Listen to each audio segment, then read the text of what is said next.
दोस्तों हमारे चैनल में स्वागत है। आज हम सुनाएंगे 3 राजकुमारों और 5 सुंदरियों का कहानी और हमारे चैनल को लाइक एंड सब्सक्राइब करें। आइए चलते हैं कहानी की तरफ।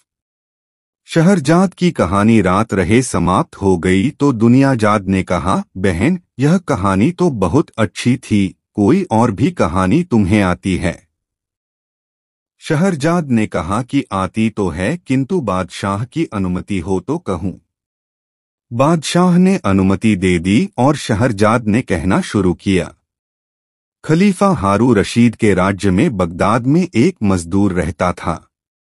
वह स्वभाव का बड़ा हंसमुख और बातूनी था। एक दिन प्रातःकाल वह बाजार में एक बड़ा टोकरा लिए मजदूरी की आशा में खड़ा था।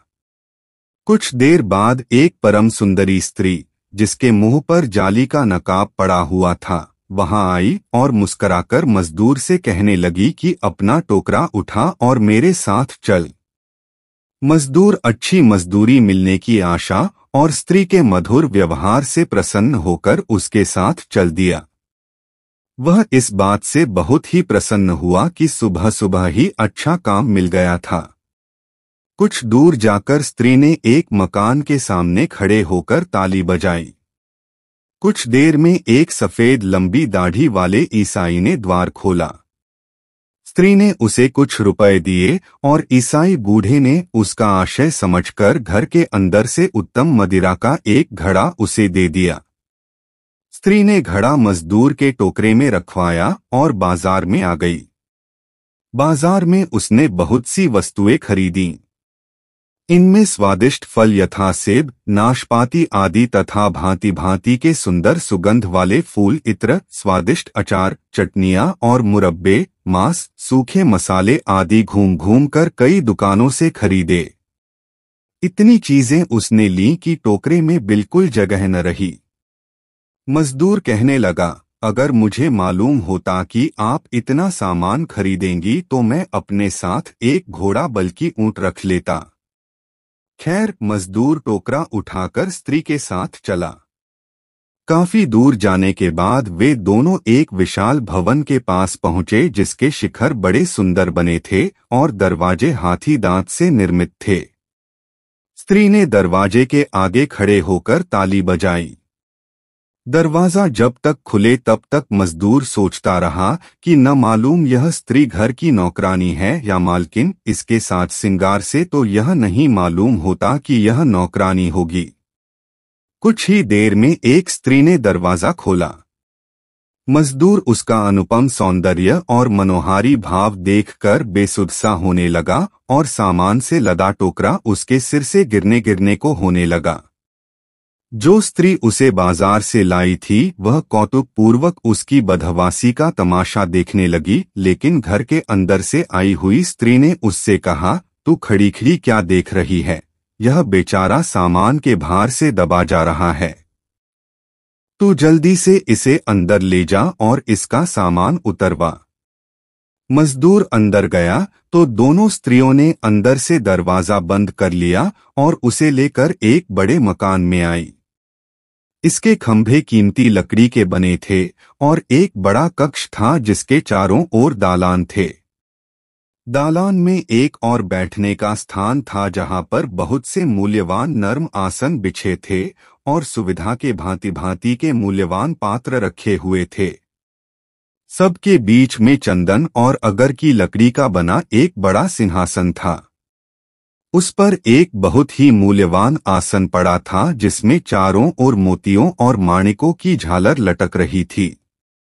इसके अलावा उस विशाल कक्ष में एक संगमरमर का बना हौज था जिसमें फव्वारे छूट रहे थे। मजदूर यद्यपि दूर तक भारी बोझ लेकर चलने के कारण बहुत थक गया, तथापि उस कमरे की सामग्री और सजावट देखकर अपना श्रम भूल गया और वह प्रसन्न चित्त से इस शोभा को देखने लगा। विशेषतः उसे सिंहासन पर बैठी हुई अतीव सुंदर स्त्री ने बहुत आकृष्ट किया। उसे बाद में मालूम हुआ कि सिंहासन पर बैठी स्त्री का नाम जुबैदा है, वह उस घर की मालकिन है। जिस स्त्री ने दरवाजा खोला था उसका नाम साफी था और जो स्त्री बाजार से उस पर सामान लदवाकर लाई थी उसका नाम अमीना था। जुबैदा ने कहा, बीबियो, इस बेचारे मजदूर के सर से सामान तो उतारो, यह बोझ के मारे मरा जा रहा है। साफी और अमीना ने मिलकर उसके सिर से टोकरा उतरवाया और उसमें से सामान निकालने लगीं।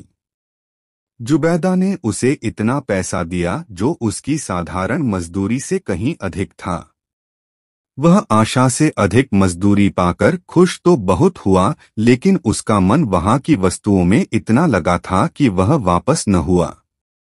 इतने में ही अमीना ने अपने चेहरे से नकाब उतार दिया। मजदूर ने अब तक तो झलक भर देखी थी, अब तो उसे पूरी नजर भर देखा तो ठगासा खड़ा रह गया।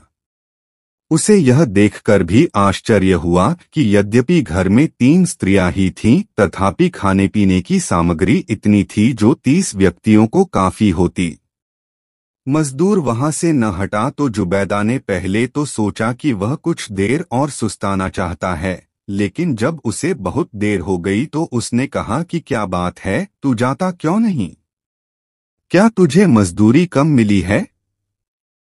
अमीना, इसे कुछ और पैसे देकर विदा करो, मजदूर ने कहा। मालकिन, मैंने मजदूरी आशा से अधिक पाई है, किंतु आपके सम्मुख कुछ निवेदन करना चाहता हूँ।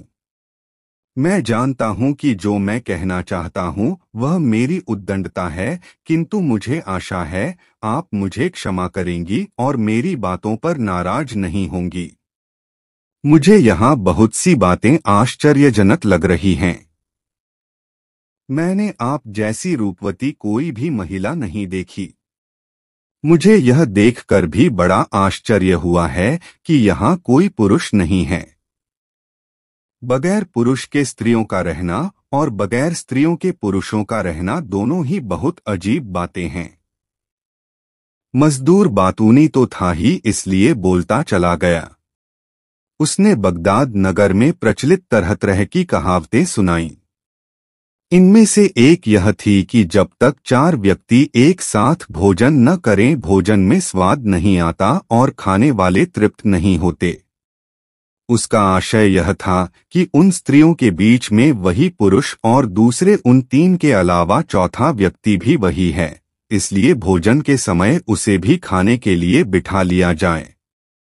जुबैदा उसकी बातें सुनकर हंसने लगी और बोली, तू अपनी बेकार की बातें और सलाहें अपने पास रख। हम तीनों स्त्रियां बहिनें हैं और अपने सारे काम खुद ही अच्छी तरह चलाती हैं और इस तरह चलाती हैं कि किसी को पता नहीं चलता।